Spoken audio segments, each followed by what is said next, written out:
Talk shoes. Recorded live.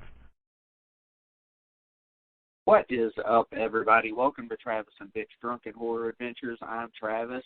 I am rolling solo tonight. Zodiac is being a Zodiac. He's actually working late tonight.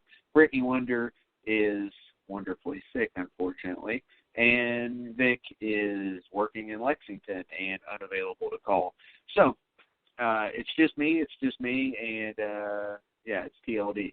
Anyway, so tonight we're talking about Cabin Fever from 2002, not the reportedly shitty remake. Now, I have not seen the remake, so let me preface that, but that's the reports are that it was, well, shitty. So, not sure why you're remaking a movie that's only, at the time, 14 years old, but it is what it is.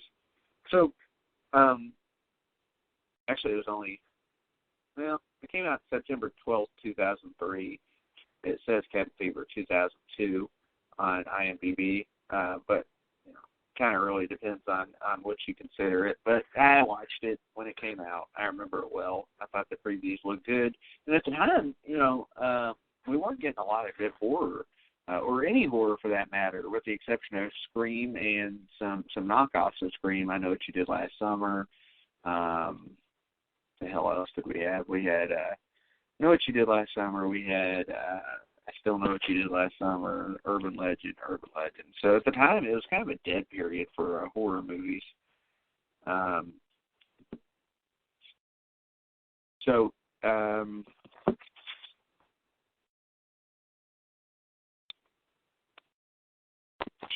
See here.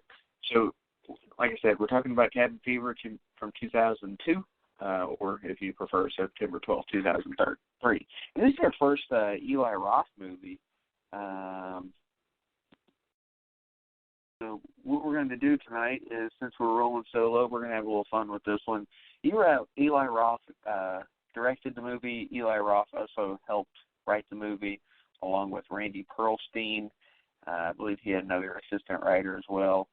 Well, not really. Eli Roth gets most of the credit for it.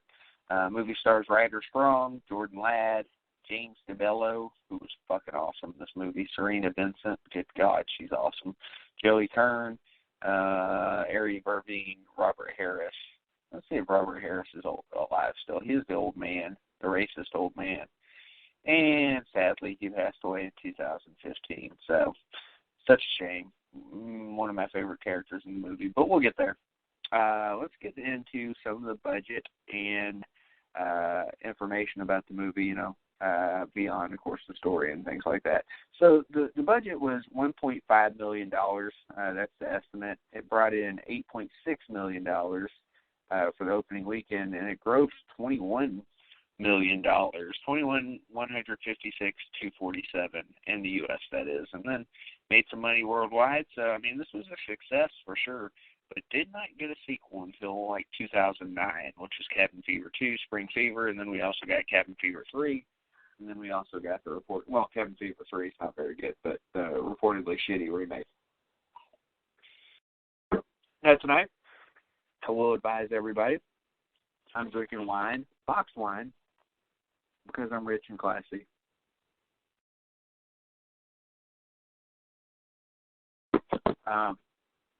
Anyway, so this movie was actually, it says production company Tonic Films, Stand Home Entertainment, Black Sky Entertainment.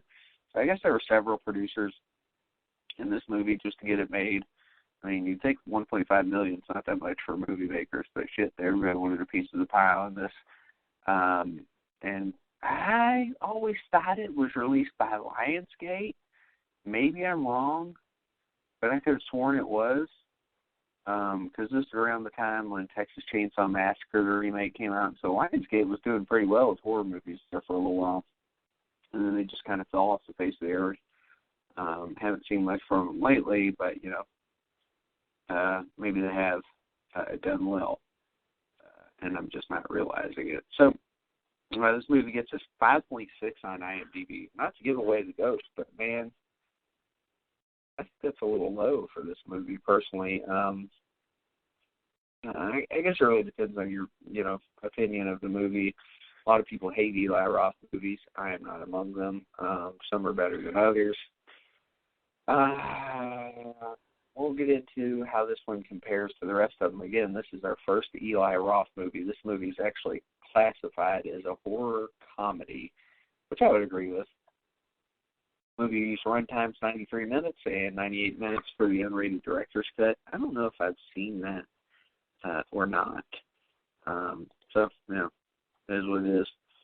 Let's get into the actual movie itself. So the movie starts out, you got this fucking hermit. His name's Ari Irving, and played by Ari Irving, and it's Henry. He's walking in the woods, and he comes across a dog that he thinks is sleeping, and he pokes it a few times with a stick.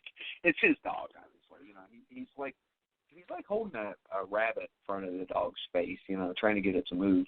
First of all, the first thing that strikes me about this movie is that this dog, it's really not a dog. It looks like a fucking dummy. I mean, it looks stuffed.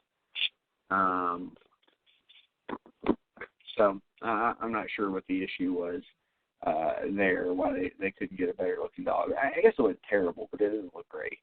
Not to nitpick, but it's just the truth. Anyway, so he messes with it a few times and kind of pulls the dog, like to see what the hell the deal is.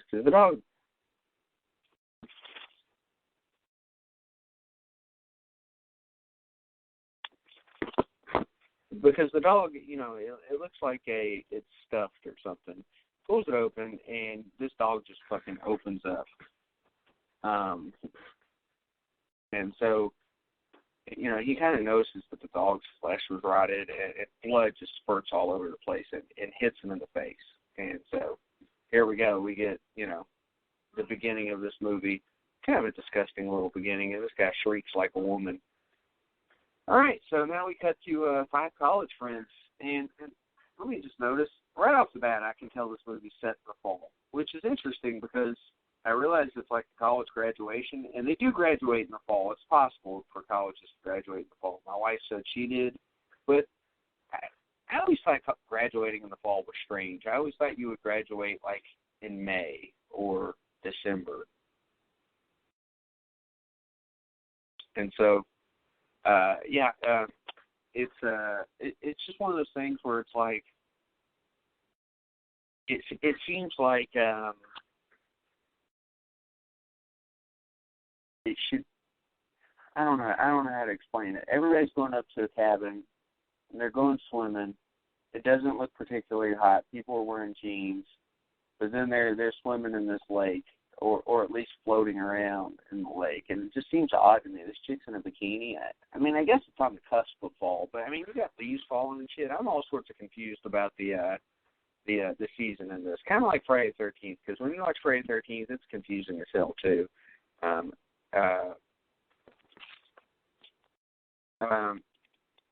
So anyway, so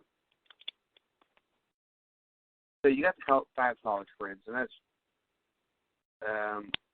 that's Jeff, which is Joey Kern. He's the blonde-haired guy that looks like a freaking fruitcake. You got Marcy, Serena Vincent, and my God, she looks good in this movie, and not another teen movie. You've got Paul, which is Ryder Strong. You've got Karen, which is Jordan Ladd. And then you've got Bert, which is James DeBello. And they're driving in a van through rural Alabama on their way to the woods because they rented a cabin in the woods. And I have to